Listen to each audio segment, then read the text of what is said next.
Afghanistan. War in the Hindu Kush. A war fought by the Soviet Union to prevent the spread of Islamic fundamentalism. Like Vietnam, a conflict dominated by the helicopter gunship. Unlike Vietnam, a hit-and-run guerrilla war, not all rebels could agree how to win.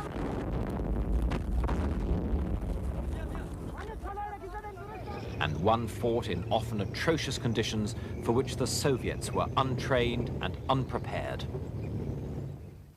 Afghanistan is a remote, landlocked country whose closeness to Iran's Islamic Revolution scared the Kremlin. It's also a wild, mountainous country with few metal roads. This lack of easy communications dictated a two-pronged invasion to secure the capital, Kabul, and the towns along the road system.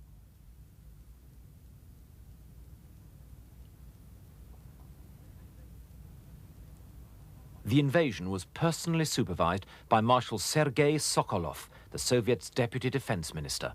Extensively experienced as a wartime tank general, he was a hawkish commander, but a conservative tactician who soon faced a federation of 24 major guerrilla groups. 1,800 T-62 tanks transported from the plains of Soviet Turkestan to the edge of the Hindu Kush Mountains. It's New Year 1980, and a Soviet army occupies a neighboring country. This was the limited contingent of Soviet forces in Afghanistan, the 40th Army, numbering 80,000 men now, but rising in time to 152,000, one-third the strength of United States forces at their peak in Vietnam. Over 2,000 armored fighting vehicles now began to make their presence felt on Afghanistan's few roads.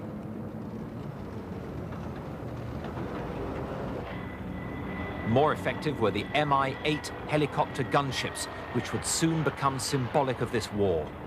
On land, though, the Soviets entered Afghanistan completely unprepared for the conflict that developed, with the wrong organization and unsuitably heavy weapons. They said they'd been invited in to repel foreign intervention after a coup. In truth, President Hafizullah Amin was killed in his Darul Aman palace, not by Afghans, but by Soviet special forces, the Spetsnaz.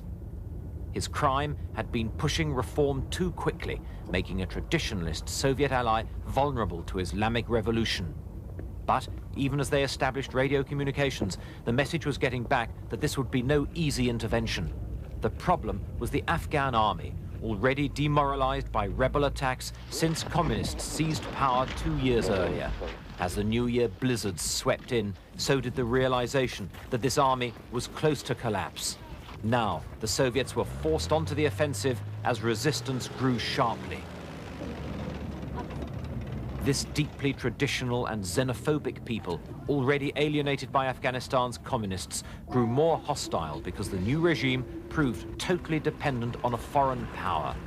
Many fled the towns to join the resistance and fight the invaders, the total exodus soon numbering hundreds of thousands.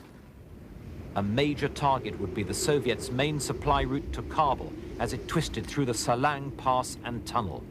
This 3-kilometer structure was built to shelter the road from avalanches, but vulnerable to sabotage and ambush. But already split by tribes, the Mujahideen were soon divided further by rivalries for foreign patronage in money and weapons. They began with rifles last used against the British a century before, Lee Enfields, some made in Pakistan. There, in the border town of Peshawar, a busy cottage industry sprang up as gunsmiths opened tiny workshops to make exact copies of all sorts of firearms. United States funding paid for firearms orders of up to 30,000 weapons at a time.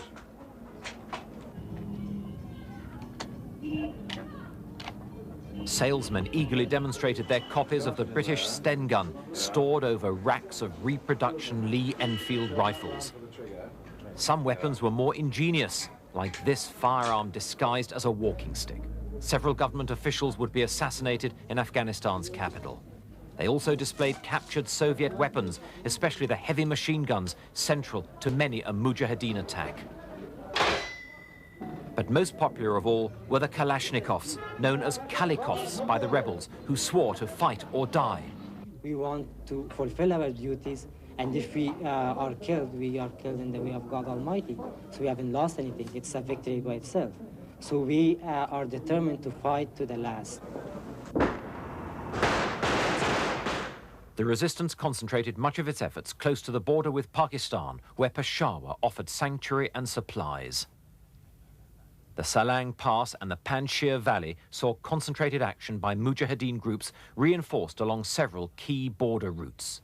In early 1980, the Mujahideen resistance controlled 90% of the countryside, though popular outrage at the invasion provided more volunteers than they could arm.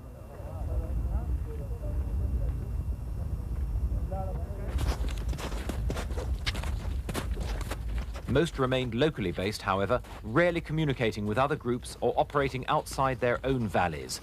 The Dushmans, as the Soviets called the Mujahideen, would be slow to develop sophisticated strategies, going beyond simple hit-and-run tactics. Helicopter patrols were one hazard of infiltration in these border valleys. Skilled at evasion, these Mujahideen could regard the interruption as a welcome rest on the arduous trek across the Kunar Valley.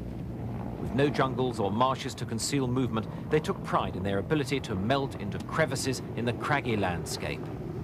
This simple craft gave them domination of the area. A Soviet armored patrol negotiates the rough valley road. Heavy armor frequently spearheaded divisional raids on rebel mountain strongholds, until the Soviets realized that they often lacked the gun elevation to engage the Mujahideen, yet remained vulnerable to rebels' rocket-propelled grenades. The destruction of villages and a series of Soviet offensives sharply depopulated the valleys. Here in the Panjshir, up to 50,000 people fled their homes, moving 80 kilometers into the high valleys, 3,000 meters up in the mountains. With no homes, many were reduced to living in caves.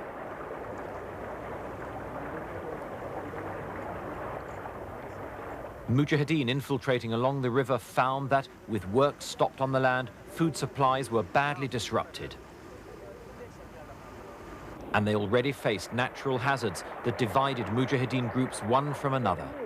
The logistics of moving men and munitions under these conditions severely handicapped the ability of many rebel groups to stage sustained operations.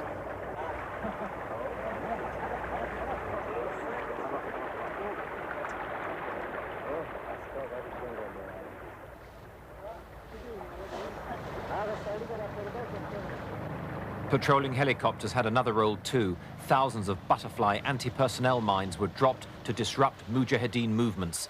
Soviet strike jets added their firepower, called in here in retaliation for a Mujahideen ambush.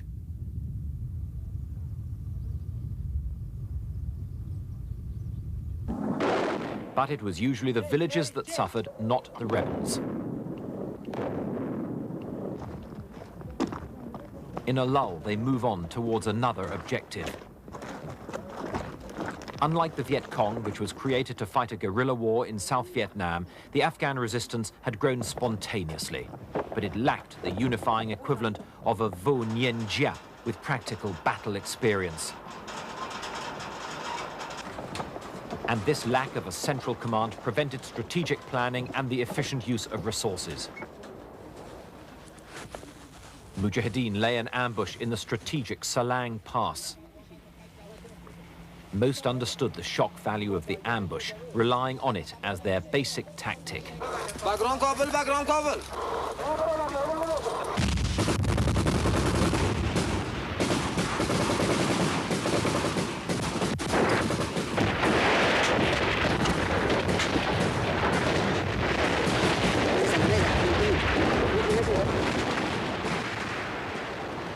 They were reasonably good at this form of action, usually targeting oil convoys as they hurried south to Kabul.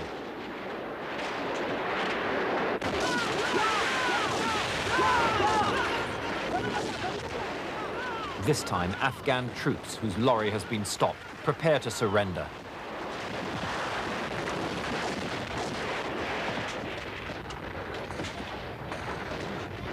The Mujahideen order them to throw down their weapons. A shaven head indicates a young conscript. If he doesn't join the rebels, he'll be escorted to a Pakistani refugee camp. In their war of the roads, the Mujahideen destroyed thousands of trucks along this vital supply route, causing severe fuel shortages in the capital.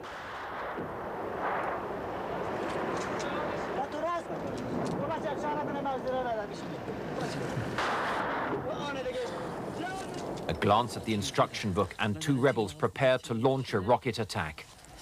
In this most casual of strikes, rockets were aimed merely by being propped against rocks and fired by wires stuck to the casing with airstrip. This haphazard approach meant that sometimes the effects were simply a nuisance. 1, 2, 3.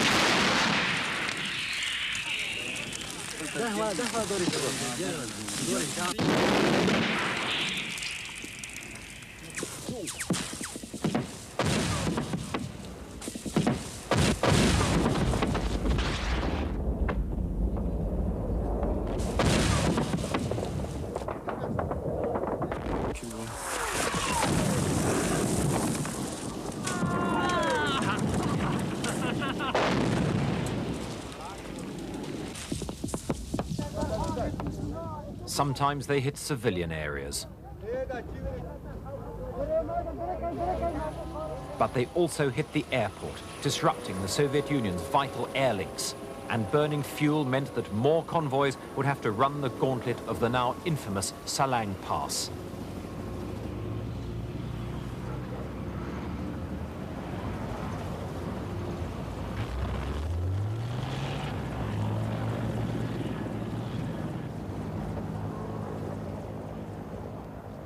But the most spectacular result of one of these hit-and-run raids was the strike on a SAM missile dump at Karga, just outside Kabul. 40 people were killed as the long crescendo of explosions devastated the site.